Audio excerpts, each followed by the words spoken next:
Welcome students, आपका मेरे channel science classes by doctor Kumkum Saxena में बहुत स्वागत है। और अभी हम 10th क्लास को ही कंप्लीट कर रहे हैं, उनके ही चैप्टर्स पे चल रहे हैं, क्योंकि बोर्ड के एग्ज़ाम पहले हैं और 9th क्लास के एग्ज़ाम बाद में होंगे। मैं दोनों को ही पढ़ाती हूँ, 9th और 10th। और मेरा जो चैनल है वो फ्री ऑफ चार्जेस है, केवल आपको देखना है, समझना है और पढ़ना है। एक एक चीज़ आपको 10th क्लास की पढ़ाई गई है यूपी बोर्ड के अनुसार से, और सीबीएसई बोर्ड के अनुसार अकॉर्डिंग भी पढ़ाया है मैंने। तो आप बच्चों मेरे चैनल को यदि सब्सक्राइब ना किया हो तो सब्सक्राइब करें, शेयर करें तथा लाइक करें, तभी मैं आगे मुझे अच्छा लगेगा अपने लेक्चर देने में। आज पढ़ रहे हैं हम ऊर्जा के सोर्स के अंतर्गत। अभी मैंने आपको बताया था सोलर एनर्जी, विंड एनर्जी, है ना, और कई प्रकार की एनर्जी, विंड एनर्जी में, सोलर एनर्जी में मैंने आपको बताई है। अब इस समय हम चल रहे हैं नाभिकीय ऊर्जा, न्यूक्लियर एनर्जी, है ना। न्यूक्लियर एनर्जी कैसे प्राप्त होती है? ये होती है नाभिकीय विखंडन या न्यूक्लियर फिजन के द्वारा। इसको हिंदी में हम बोलते हैं नाभिकीय विखंडन। ये क्या चीज है इसको आप समझिए। जैसे आप ऐसे समझ लो कि एक यूरेनियम जो है, एक बहुत भारी जो है वो नाभिक होता है, और इस यूरेनियम पर जब न्यूट्रॉनों की बौछार की जाती है, न्यूट्रॉन है, न्यूट्रॉनों को हमने डाला तो ये छोटे छोटे एटम्स में टूट जाता है, बेरियम और क्रिप्टॉन में टूट जाता है, और इसमें न्यूट्रॉन्स भी निकलते हैं और बहुत बड़ी मात्रा में एनर्जी भी रिलीज, प्लस एनर्जी रिलीज होती है। इस क्रिया को हम बोलते हैं नाभिकीय विखंडन। नाभिकीय विखंडन एक प्रक्रिया है जिसमें भारी परमाणु यूरेनियम, प्लूटोनियम तथा थोरियम के नाभिक को निम्न ऊर्जा न्यूट्रॉन से बमबारी करके हल्के नाभिकों में तोड़ा जा सकता है, और ऐसा करने पे विशाल मात्रा में ऊर्जा उत्पन्न होती है, जिसको हम नाभिकीय ऊर्जा कहते हैं। और इसी ऊर्जा को फिर विद्युत ऊर्जा में भी बदला जा सकता है। नाभिकीय विखंडन आपको सामने ब्लैक बोर्ड पर दिखाया गया है। यूरेनियम पर न्यूट्रॉन की बमबारी करने पर बेरियम और क्रिप्टॉन में टूट जाता है, और फिर न्यूट्रॉन्स उत्पन्न होते हैं, और एनर्जी भी इसमें बहुत अधिक मात्रा में उत्पन्न होती है।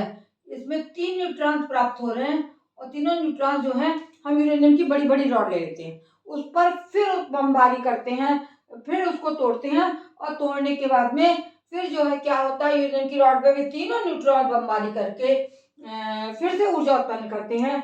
और ये कंट्रोल, यदि इस क्रिया को हम कंट्रोल कर लेते हैं, कैसे कंट्रोल करेंगे? इसके लिए उत्तर प्रदेश में बहुत सारे जो है वो नाभिकीय यंत्र लगाए गए हैं, और नाभिकीय न्यूक्लियर फिजन को कंट्रोल करने के लिए हमने कई जगह न्यूक्लियर प्लांट लगाए हैं। उन प्लांट में इस ऊर्जा को कंट्रोल किया जाता है। यदि हर स्टेट में न्यूक्लियर पावर प्लांट क्या लगाया गया है?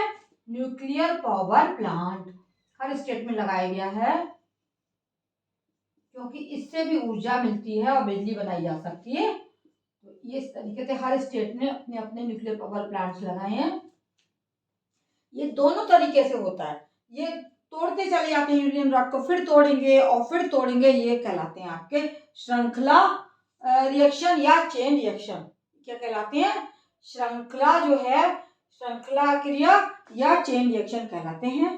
और अगर ये अनकंट्रोल्ड हो जाए, इनको यदि हम न्यूक्लियर पावर प्लांट्स में अगर हम कंट्रोल नहीं करते हैं, तो क्या होता है? अनकंट्रोल्ड जो नाभिकीय रिएक्शन है वो एटॉमिक बम बन जाते हैं, और इसी एटॉमिक बम को बचाने के लिए न्यूक्लियर पावर प्लांट का उपयोग किया जाता है, जो हमारी हर स्टेट ने लगाया है। तो जो जितना ये ऐसा क्यों होता है कि रिएक्टेंट्स और प्रोडक्ट्स जो हैं, रिएक्टेंट्स का जो भार होता है, एटॉमिक भार, वो अधिक होता है, और प्रोडक्ट्स का कम होता है। तो इस बीच में जो मास जो है हमारा रह जाता है, वो क्या होगा कि प्रोडक्ट्स के से कम होगा, तो फिर से जो है उसको नाभिक ऊर्जा को उत्पन्न करेगा। E बराबर mc² के उससे चला जाता है। आइंस्टीन की जो थी कि मास को ऊर्जा में, ऊर्जा को मास में बदला जा सकता है। इस प्रकार की रिएक्शन नाभिकीय क्रियाएं कहलाती हैं, और ये नाभिकीय क्रियाएं लगातार चलती जाती हैं। यदि हम इनको अनकंट्रोल्ड करेंगे तो क्या होगा? एटम बम बन जाएगा। आपको याद होगा कि हिरोशिमा नागासाकी में यही क्रियाएं हो गई थी। हिरोशिमा और नागासाकी इसको कंट्रोल नहीं कर पाए थे, और नागासाकी एक जगह है जहां पर ये आपके न्यूक्लियर रिएक्शन बेवजह अनकंट्रोल्ड हो गए थे और बहुत से मनुष्य की जानें गई थी और लोग जो थे वो मर गए थे।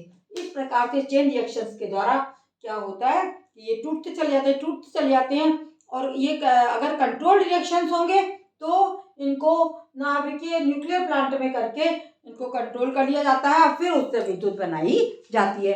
अगर यही रिएक्शंस अनकंट्रोल्ड हो जाते हैं, फिर से समझ लीजिए, तो क्या होगा, वो एटॉमिक बम बन जाते हैं। हिरोशिमा नागासाकी का उदाहरण आपके सामने है, जहां पर बहुत सारी जानें चली गई थी। इस प्रकार से नाभिकीय ऊर्जा भी जो है वो हमारे लिए क्या है, एक non conventional source of energy है, जिससे कि ऊर्जा को हम उत्पन्न करके जिसको विद्युत ऊर्जा में बदल के हम ले सकते हैं। हर स्टेट में प्लांट लगाया जा रहा है। मेरे चैनल को वॉच करने के लिए आपका बहुत बहुत धन्यवाद।